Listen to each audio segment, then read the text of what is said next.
सवाबे के मशहूर शायर व अदीब तस्कीन मानीरवाल का नमाज जनाजा उनके आबाई गांव मानेरी में अदा कर दी गई और बाद में आबाई कब्रिस्तान मानेरी में सपर्द खाक कर दिया गया।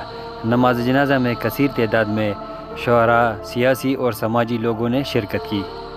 अल्लाह ताला मरहूम को जन्नतुल फिरदौस में आला मकाम दे, आमीन।